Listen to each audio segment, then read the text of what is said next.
biggest statistically relevant points of change via Reiki are with pain and anxiety, as you can see from the title here of the first one that we're sharing. And in particular, this is quite interesting, that the effect of Reiki has been measured pretty intensely in oncology and cancer wards, okay? And if you think about it, these are two wards where people are, or this is a ward where people are going to be under a huge amount of stress, right? I mean, cancer patients and people receiving radiotherapy and chemotherapy and so on, it's not a pleasant space to be in, obviously, right? So there's going to be a lot of pain and there's going to be a lot of anxiety.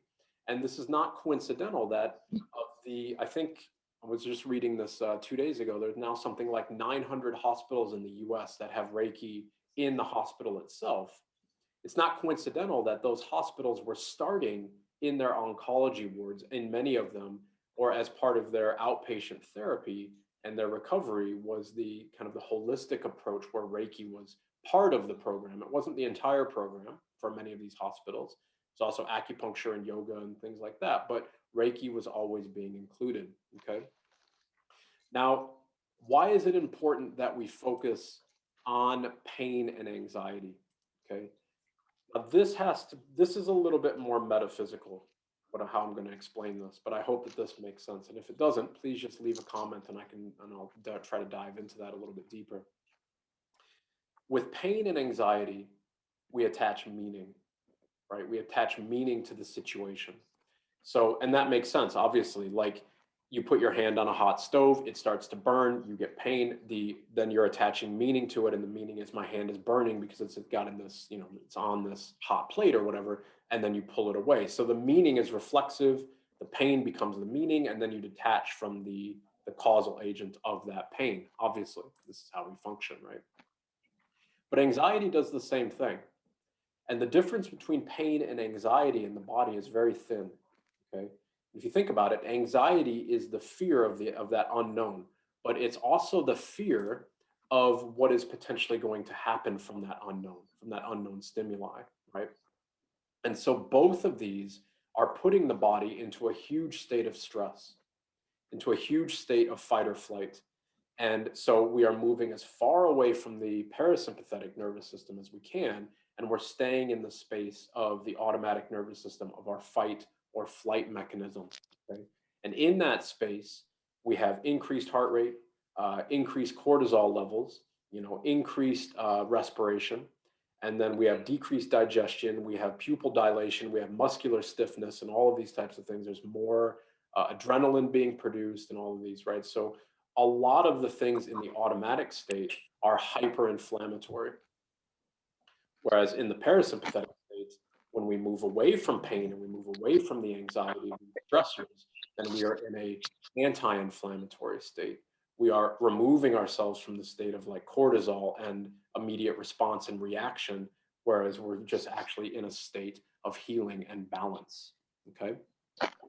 So why I wanted to start with this study here was that there's a relatively decent population size. Like you can see, the study population was 118 patients. Quite an interesting breakdown as well, that we see the numbers are almost even. I mean, relatively speaking, maybe about 18% or whatever in favor of women. But from a practitioner's perspective, like for my clients, I would say for my clients that I see, probably 80% of my clients are female, at least, okay? So this is an interesting study that there is more of the male involvement here, okay? Now, there is a relatively large number of Reiki treatments that have been applied here, 238, okay? So the things that I wanted to point out is, first off, if people have a background in statistics, this will be very familiar to you. I have a very mild background in statistics, so you know this is not my forte by any means. This is the class in my econ degree at university that I definitely failed. So and I had to retake it, so it's super difficult for me. But I know enough anyways to wade through this. This is quite an important value here. The p-value is the the likelihood that the stimulus or the thing that we're studying was actually the cause of the event. And so what you want is a p-value below 5%. Okay, then it becomes statistically relevant that the thing that you're studying, and in this case it's Reiki, was the causal agent for what we're trying to measure, as opposed to placebo or other external stimuli. Scientific.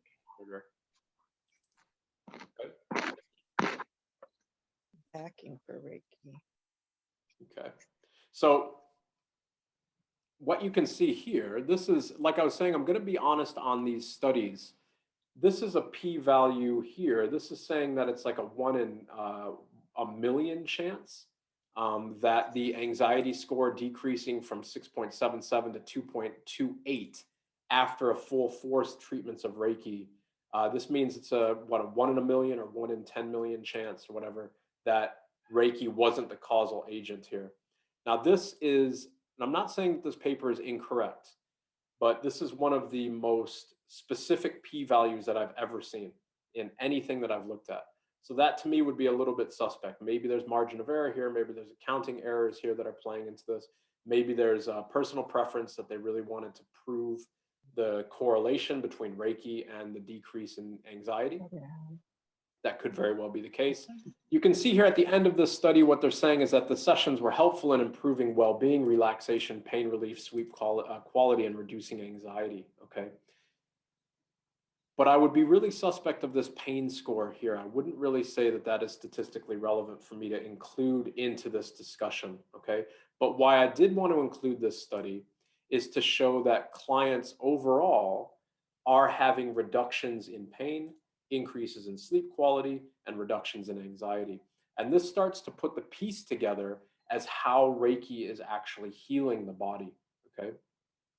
Reiki works not because I'm giving something to the client, not because I somehow have energy that my clients don't have. That doesn't make any sense because Reiki is universal energy. It's the energy that pulsates through all beings, right? That's literally what Reiki means.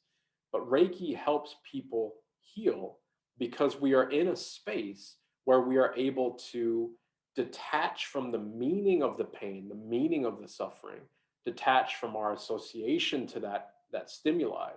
And we are able to actually sit further into the parasympathetic state and start to take away the meaning of that. Now, if anybody has a Buddhist practice, this is the idea of satori or oneness, right? Where you start to pull away from the dualistic values that we put on things, our suffering, our nature of our attachment to these, right? If we can detach from all of that and simply rest in the parasympathetic, then the things that we very real, we may very real, really be suffering from, they start to lose their meaning and they start to then heal and restore, okay? And so this is an interesting one comparing, again, and you're going to see a lot of the similarities here. So the immediate symptom relief after a session of either massage or Reiki. And the reason I pulled this one out is the results here are a little bit, I think, more honest. You'll notice the p-values are not as extreme. But the sample size in this particular study was not as encouraging. I'm saving the best study for last, by the way, so it's kind of an increasing response. But so these are individuals who either received this is post-trauma, so this is post, issue that whatever they're going to this tertiary medical center, 396 bed rural academic and tertiary center. You can see what's happening here. This is difference between pre and post session. Patient reports in scores in pain, nausea, fatigue, anxiety, depression, and overall well-being, excuse me. And I find this quite interesting that individuals who went into the Reiki only, they reported an increased feeling of like wellness, right? So you've got a decrease in anxiety, you have an increase in the improvement of their fatigue levels, right? And that's statistically more so than just massage. So pain, nausea, depression, and well-being changes were not statistically different between massage and Reiki. So this is a really interesting thing to consider here, right? And this is what I was talking about at the beginning, that it starts to build a case that Reiki is looking specifically at some of the aspects in the parasympathetic nervous system. Okay, so if we are looking at like, why is it then just anxiety, fatigue? What's going on here? What is the link with anxiety that we really need to pull away? And remember what I was saying previously is the anxiety is attaching meaning to that suffering, right? Anxiety is attaching meaning to the state of turmoil that we're in. Now, many of you are Reiki practitioners, and many of you have like you're seeing clients on a daily basis, perhaps. You can see the difference when people arrive to your setting and when they're finished with your session, right? We can feel that difference in our body, the difference in our mind, the difference in that space when we receive Reiki ourselves. If we put all of that, if we compartmentalize all of that into just the idea of anxiety, well, pulling away anxiety out of the whole situation, then it allows us to look at whatever it is that we're dealing with. Maybe it is a postpartum depression, or you've just come out of surgery, or you're getting chemotherapy, or whatever. If we pull away or if we can soften, it might be impossible to pull it away fully, but if we can soften the response of anxiety, anxiety puts us right into fight or flight because we're immediately being threatened on our life. And so you can look at the drop in the anxiety here, right? So there was a highly statistically relevant response in anxiety, dropping down by about 25%. And this is just after one Reiki session, by the way. And the fatigue level, so the overall kind of draining of the body itself was improving by about 25% as well, just after one session. And again, that's very highly statistically relevant. So people are seeing that just in one session, you can very quickly move people into a state of rest and into a state where they can detach from their anxiety. Now, if any of you have been on a healing journey like I have, and I'm sure many of you have, think about it. If we can just stay in a space where we are better rested and meeting our problems more head on without anxiety, without that immediate anxiety response, then we are able to objectively view what we're doing on our path to wellness and healing, right? We're able to strip away the meaning, the fear, this is what leads people to health anxiety, for instance. Like if we can never get rid of the narrative that we are sick or we're damaged or whatever, we're going to be constantly in that loop. And then we are going to be constantly looking for self-fulfilling prophecies of that same setting, right? Or that mindset. And so if we can remove the anxiety and if we can bring people closer to the parasympathetic, then they can unravel all of that attachment and that meaning, and they can sit deeper in their own space of healing. Think for a second how insanely intelligent the human body is, right? That it can do all these billions of processes without having any need for active input. There's no active egotistical input on any healing mechanism that we have, right?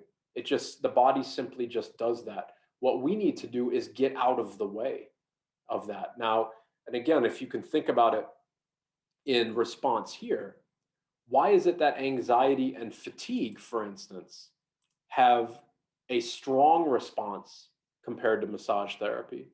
Whereas simply massage therapy versus Reiki, there was no real difference in pain, nausea, depression, or well-being.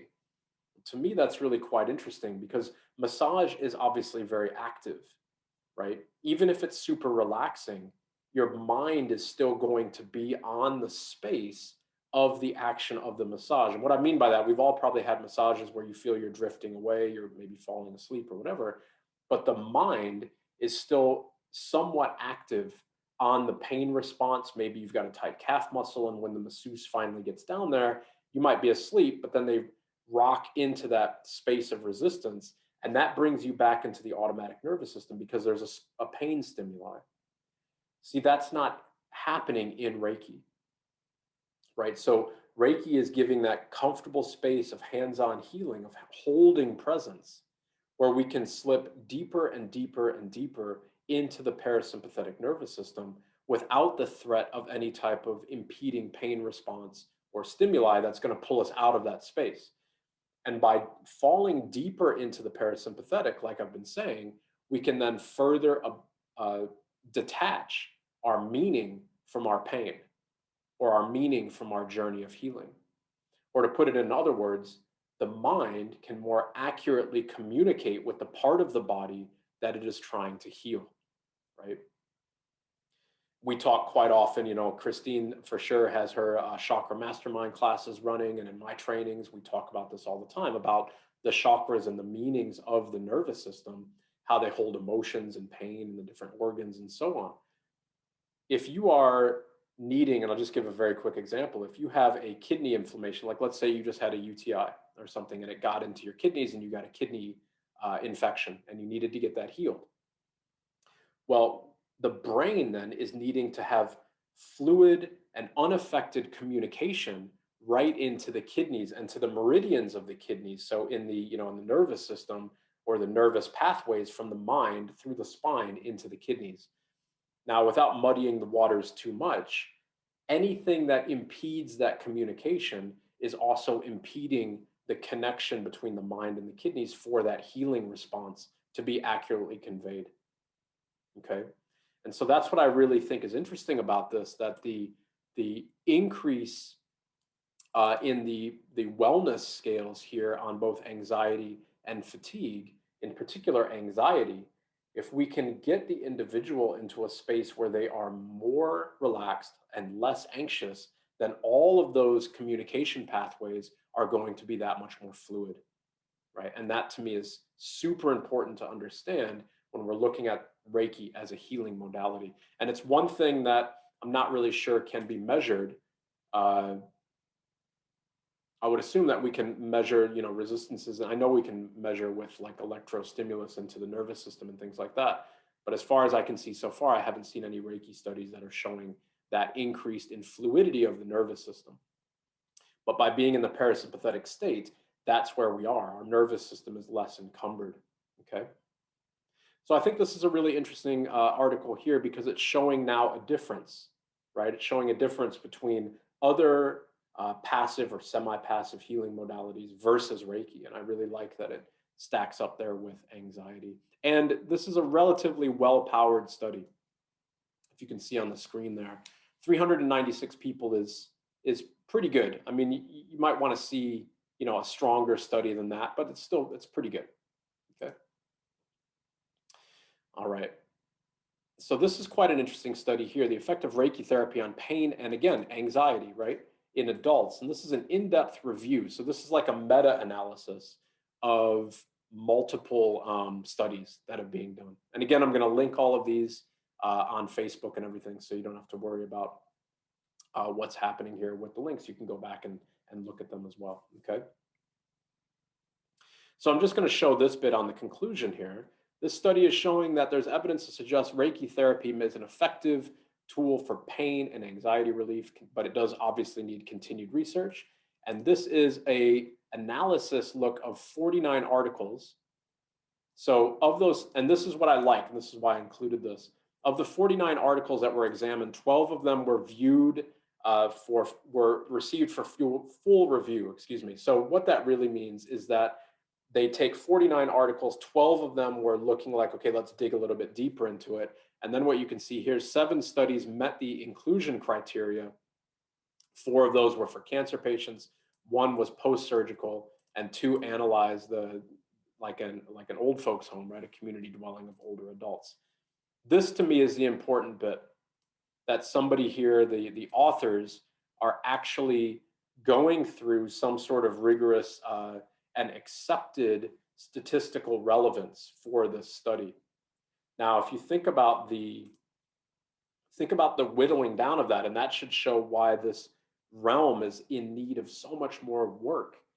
You have 49 articles that were initially submitted, or at least examined, excuse me. Only 12 of those were good enough to be fully reviewed. And of that, only 7 of them met the inclusion criteria that hopefully these individuals are, using some relatively strong inclusion criteria, because we want to take out all the personal bias. When we're talking about scientific inquiry, it has to remove all forms of bias. Now think about how easy that this bias is in this realm, in this world, to skew results, right? the results, and imagine if any of you here who are Reiki practitioners, you have a client coming in, you're going to have to ask them with full disclosure, are they happy to allow this particular session and its results to be recorded for a published paper, right? For privacy reasons and all of that. So now we're automatically including the human element here. And anytime that the human element is involved, there's automatic bias. Okay, so this is why Reiki in particular, or all of these, holistic methods are so difficult to study scientifically. But I do really appreciate here that there was, a 1 in 7 criteria. 1 out of 7 papers were finally meeting the criteria to be included, and that it was showing that again, Reiki is an effective treatment for post-crisis pain and anxiety relief. Okay. Now, I want to take a second and just dive into pain here. Because if you're looking at autoimmune diseases, if you have any clients with things like fibromyalgia, which is a hyperactivity of the nervous system, Crohn's disease, inflammatory diseases, things like this, all of this is many of them anyways, are causing pain, right? And pain in many ways is, for a simplistic discussion, is like an overexcitement of the nervous system.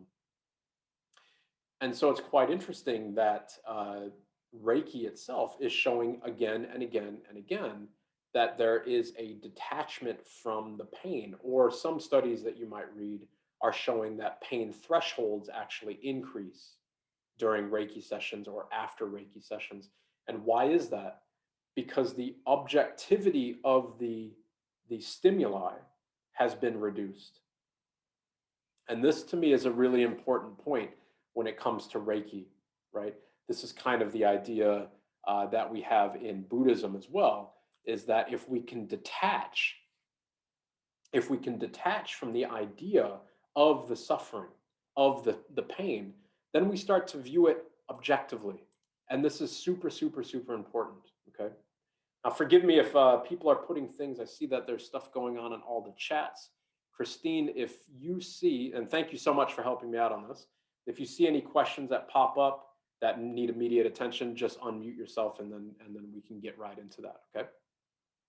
Now, I want to give you some real, actual physical, personal experience with what I'm talking about. I don't know if anybody has one of these. These are like those acupuncture mats, right? And you can see you can see my finger trying to give some scale with the size of these little spikes. And there's so many of them on the mat, right? So it's like laying on a bed of nails, okay?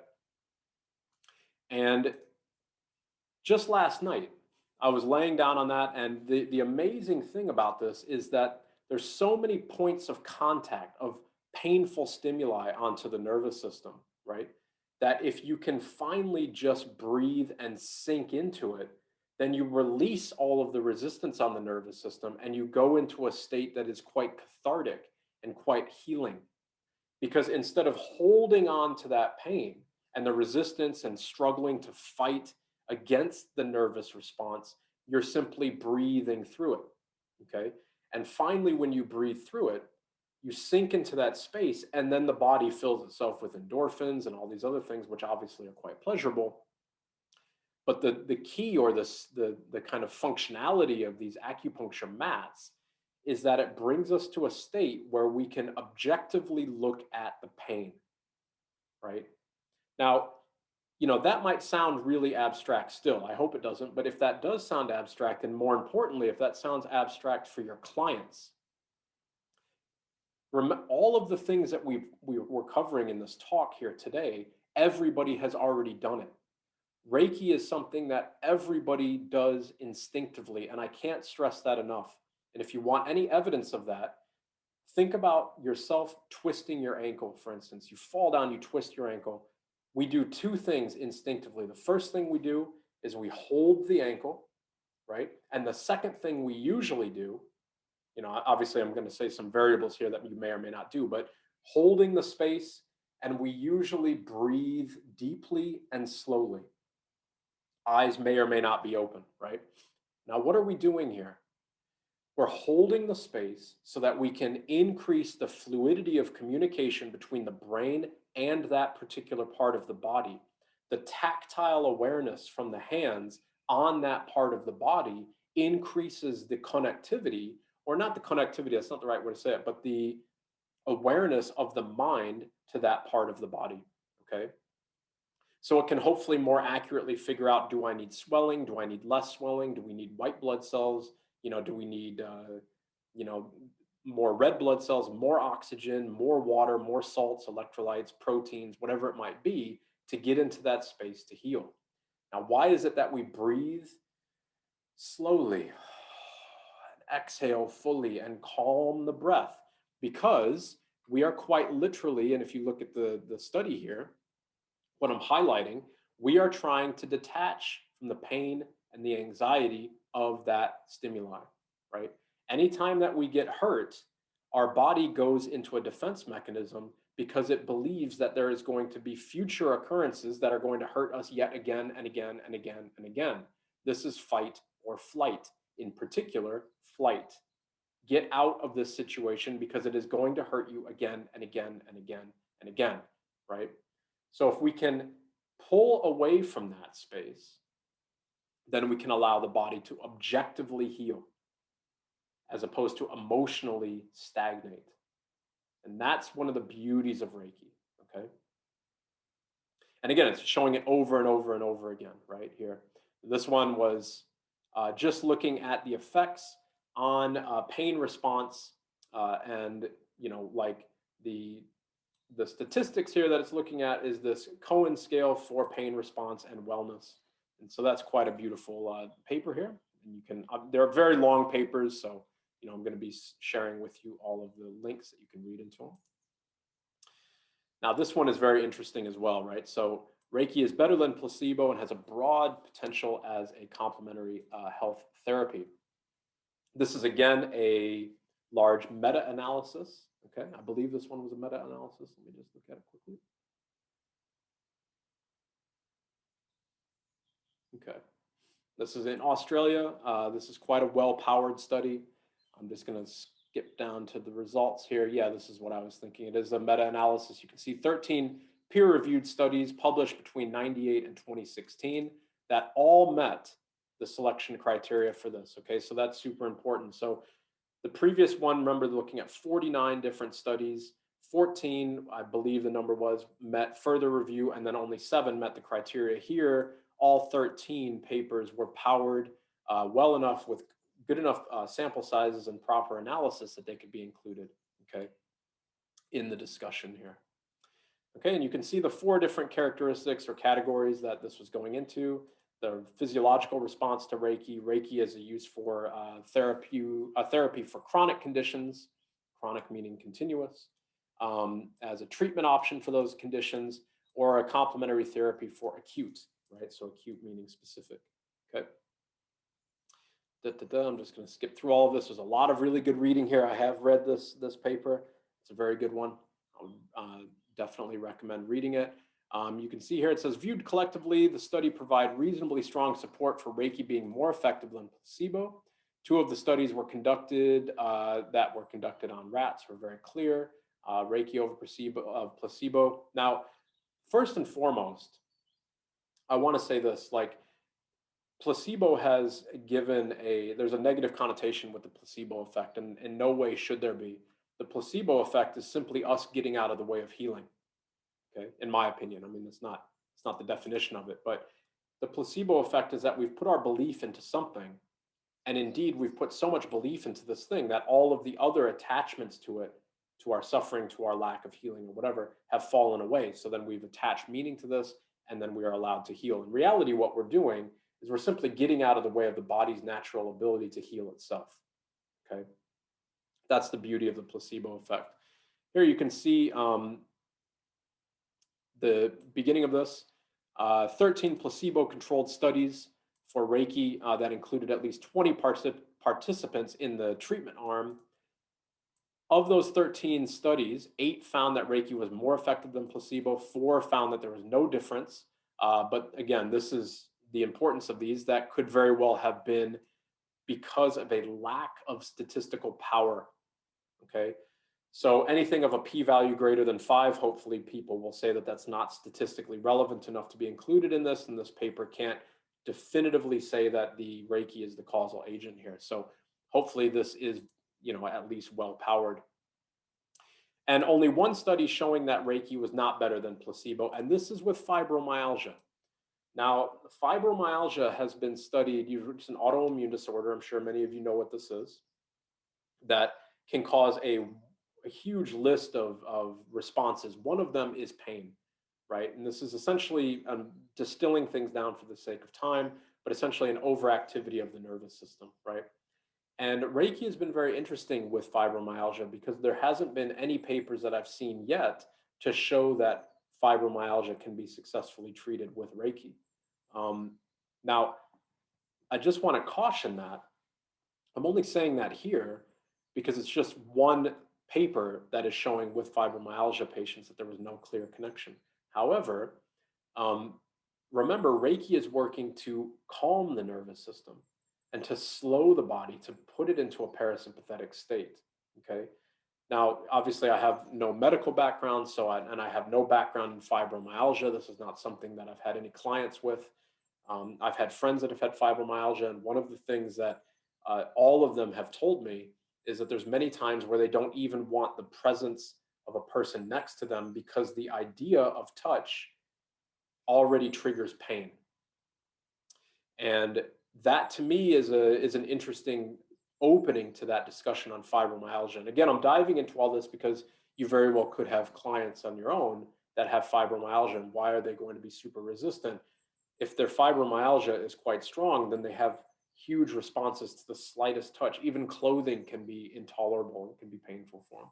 So, I would immediately think here's a human component here, a human error component. People don't even want to investigate the idea, so there's already going to be a bias that's pulling it into a different direction. Okay. Now, this is interesting here. That's saying Reiki has been shown to be better than placebo for inducing a state of relaxation, right?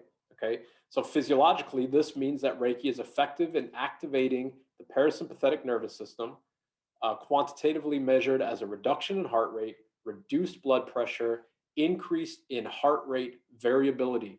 Okay. Now, this is what I was talking about, and this is why I wanted to dive into the parasympathetic at the beginning of the call.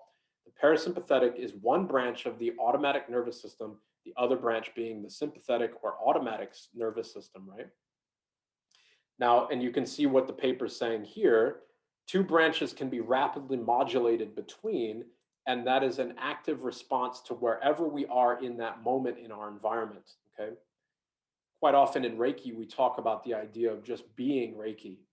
So you constantly want to just be in that state of Reiki. It's not something that you do. Doing is the automatic nervous system or the sympathetic nervous system response. It's an action.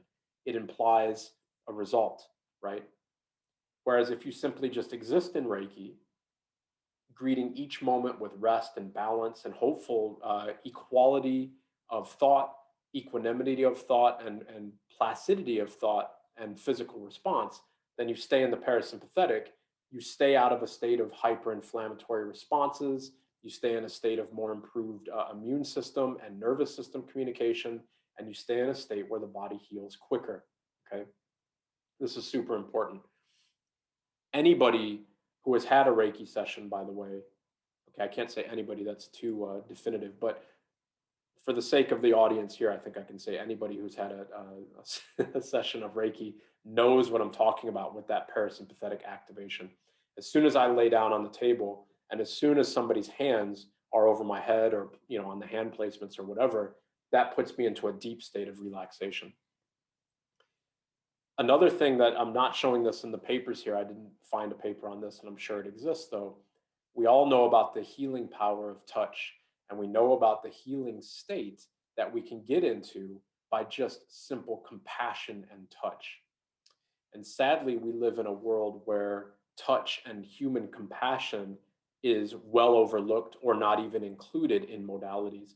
Namely, now with COVID, we've all seen, and again, I'm not going to go on these side tangents, but we've all seen the images of people inside of bubbles inside of rooms where nurses or doctors are coming in and they won't even talk to them, and they're fully clothed and, fully covered. Or maybe you remember the Ebola outbreaks where people had all massive coverings, everything was covered on them, and they found that there was no healing going on because there was too much anxiety, because these people looked like aliens, they looked like monsters or whatever. They had no human awareness. And so they started in this Ebola discussion where they started to put photos of themselves smiling on their chest. And that helped to increase the connectivity, the human component, which helped to reduce anxiety, bring you back slightly more to the parasympathetic, and then get into a state where we can heal. Okay. So if you know anything about how this is playing out in Reiki, if you've experienced this, all of this should be understood here, right? So here's just a really quick discussion in the vagus nerve, right? And this is getting, this is what I was saying before, it modulates and mediates the interactions between the brain and the body. This is the key element here to Reiki, is the concentration on the activation and awareness of the vagus nerve, okay? Running from, again, the brainstem down to the base of the spine, intestinal area, okay? Now, one more to look at, and then I'm going to open it up to questions. And this, I think, is one of the most inspiring. Large-scale effectiveness trial for Reiki from both a physiological and psychological health perspective. Now, this is, you'll see that this is not from NCBI, right? So, but it is still this is a proper journal. It's not like somebody's Wikipedia page or like whatever page that they can edit themselves. This is a study that was powered and conducted at Harvard. Okay. Yeah. And what I love about this is that they're looking at multiple lengths of sessions, and we're looking at multiple multiple timelines of sessions. So the total number of Reiki sessions that were included in the study is quite strong at 1,411 sessions conducted, included in this analysis. And this, again, this is properly from Harvard. And so this is the one that I would, if there was any that I would hang my hat on, it would be this. All of this was observed, statistically significant improvements for all outcome measures, including positive affect, okay? Positive affect means your positive response to this space, the positive body response, right? Negative affect was decreased.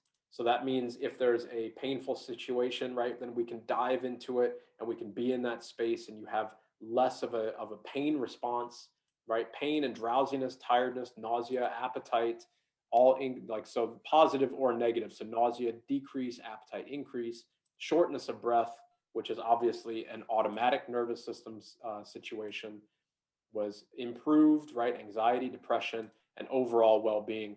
All of the p-values were less than 0.001, okay? And what that means is that for all of these here, all of these reported benefits in this study, for Reiki to have not been the causal agent of each one of these, there's a 1 in 1,000 chance, okay, that Reiki was not the impetus of a decrease in depression, for instance, okay? Now, if we look at the results that are included here, and we break them down from a parasympathetic versus an automatic nervous system or a sympathetic nervous system perspective, we can just look at what this would be. Positive affect, okay, parasympathetic, rest and restore. Negative aspect, decrease, automatic nervous system. Pain, automatic nervous system, decrease. Drowsiness, right? Automatic nervous system, trying to get you to go to sleep, trying to get you into a space where you are finally able to rest. Tiredness, decrease. Nausea, decrease. Appetite and the desire for like the movement of energy through the body for the appetite increasing. Shortness of breath, again, automatic nervous system, so that's decreasing. Anxiety decreasing, depression decreasing, okay?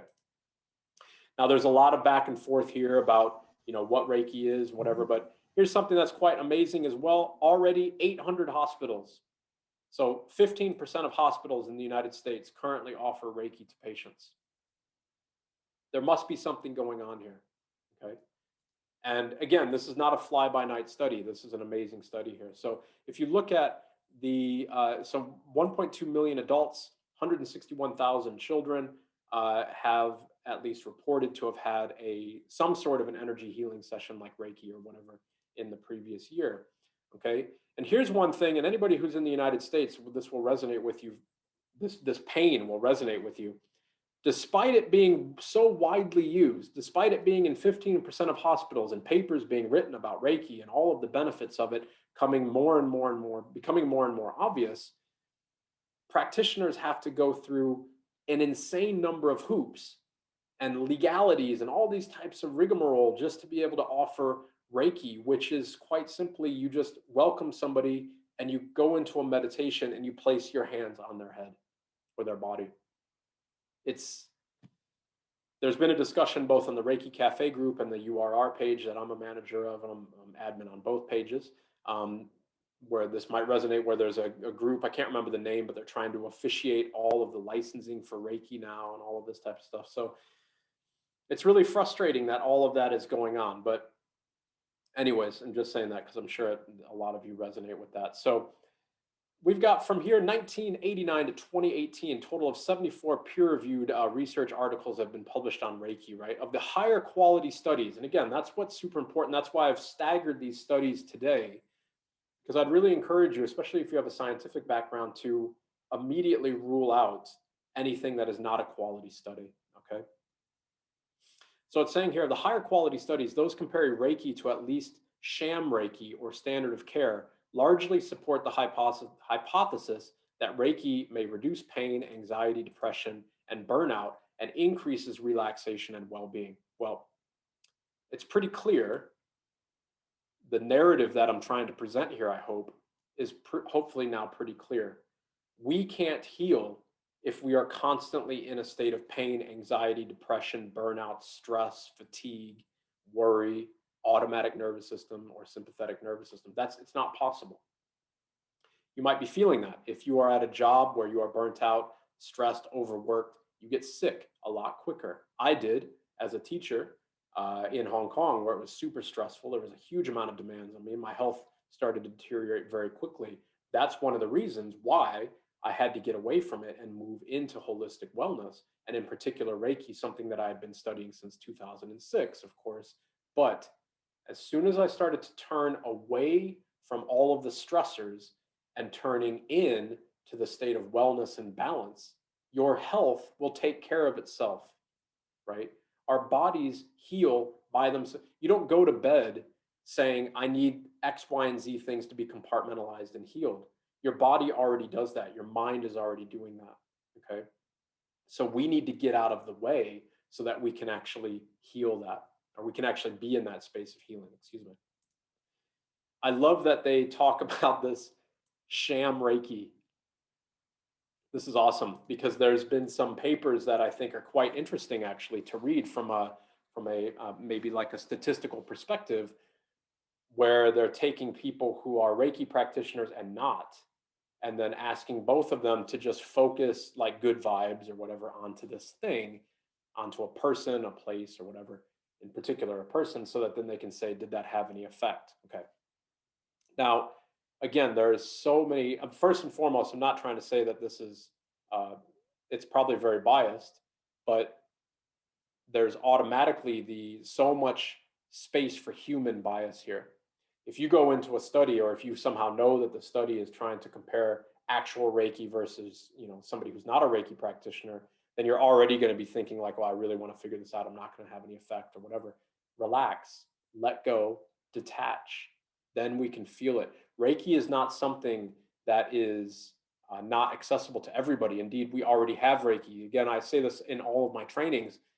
When a woman is pregnant, she puts her hands on her womb and goes into the space of, communicating and breathing into the fetus, into the child. Nobody goes up to her and like, ma'am, listen, hold on. Are you a Reiki practitioner? Because you shouldn't be doing that. Nobody stops somebody when they fall off their bike and put their hand on their knee because they've just scratched their knee up. And it's like, hold on. If you're not a Reiki practitioner, you can't do that. This is obviously something we all have, right? So this leads a discussion to those sham Reiki papers, which are quite funny to read, actually. A discussion about the bias, the human bias nature here, right? So that's a strong component here. But So this was emailed. I'm just going to discuss this very quickly. It's emailed out to roughly 5,000 practitioners. A huge amount of response here. There was, how many did I say? Like 1,400 plus, 1,411 Reiki sessions in total in this study. And all of these wellness responses came out to be highly statistically relevant.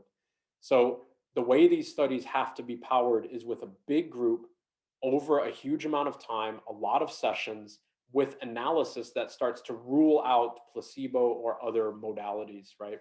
And so that's why I wanted to leave on, or to end the discussion on this. And to summarize it all for people who are maybe new to the call, before we dive into the Q&A session, Reiki heals as a modality because it helps us to very effectively get into the parasympathetic nervous system. We can call it Japanese Reiki, we can call it Western Reiki, we can call it the chakras and breathing and all of these types of things. Those are all fine. All of these are different pathways to arrive back at the parasympathetic nervous system. If you notice when people chant, they go into a meditative state and they chant in the back of the throat because they're activating the vagus nerve to get into the parasympathetic state. When we're in that parasympathetic state, we detach meaning from our suffering and we simply allow our body to exist and heal as it knows it needs to. Our ego is the block, okay? So our ego is the resistance, and our ego doesn't mean like the traditional sense. I mean, our ego attaching to pain, attaching to the narrative of suffering, attaching to the belief that we are not good enough. All of those things are part of the ego, right? Also, the ego keeping us away from situations where we actually would heal. A lot of you as practitioners, this might resonate with you. The ego is here to keep us safe and keep us alive. It's not the boogeyman in the closet. But the only way we can be fully safe and fully alive is if we fully live in total freedom, right? If we can separate from the belief system of limitation.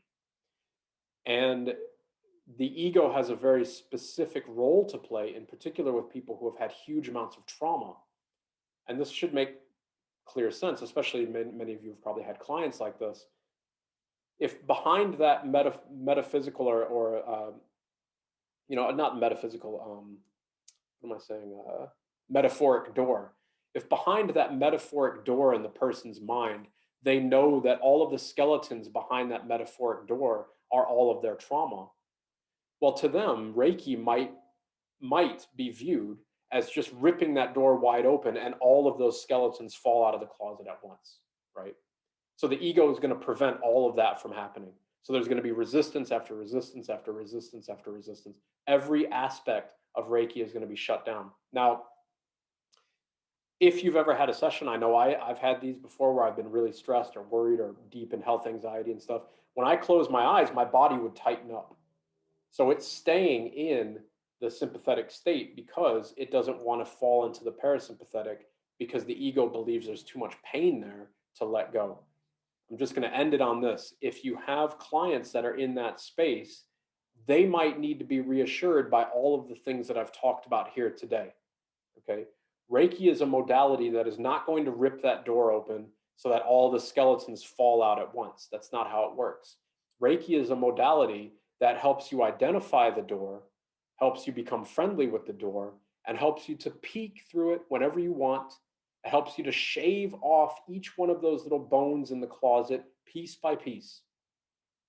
And as we create more space behind that metaphoric door of our suffering or of our ego, then we realize that we can open it further and further and further until we can finally just sit in that space.